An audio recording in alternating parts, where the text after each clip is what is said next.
Why is the Bible so particular about who can get married and about who needs to stay married? Welcome back to Small Talk Theology. And all this month, we're looking at what does it mean to be a follower of Jesus Christ. Now, in the Sermon on the Mount, Jesus lays out what the life of his disciple should look like. This passage today comes from Matthew chapter 5 in the section that begins, "You have heard it said, you shall not commit adultery." And for Jesus, adultery goes beyond just the physical act of cheating on your spouse. He says there's also two other things that could be qualified as adulterous in the eyes of God. And the first is, of course, thinking about or looking at another woman to whom you are not married in a sexual manner. In this sense, you're committing adultery in your heart. But then he also goes to the issue of remarriage. And he says, if any man divorces his wife, he makes her an adulteress. Now, why is that? Well, because in the ancient world, most women would have to have a husband or a man to take care of their physical needs. If a man divorces his wife, she's probably going to be forced to marry someone else. And he's putting the guilt on the man here.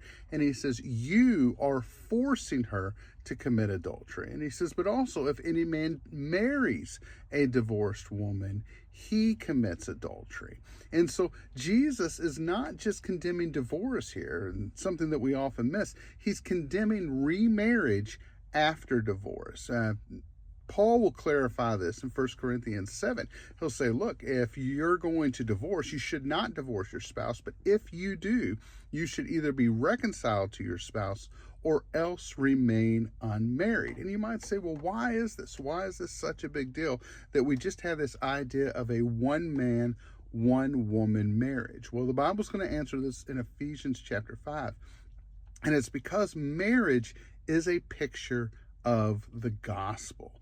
And that is that Christ has bound himself to his bride, the church, and the church has bound itself to Christ. Christ does not have another bride, and the church does not have another husband. And so in our marriages, they are pictures of the gospel. And the way I treat my wife, the way that my wife treats me, is telling the world what we believe about who Jesus Christ is and what he did, and about the eternal covenant that we have through him. I hope this blessed you today. If it does, follow it, share it, like it. Love to hear some questions from you guys. God bless you guys. Live for Jesus.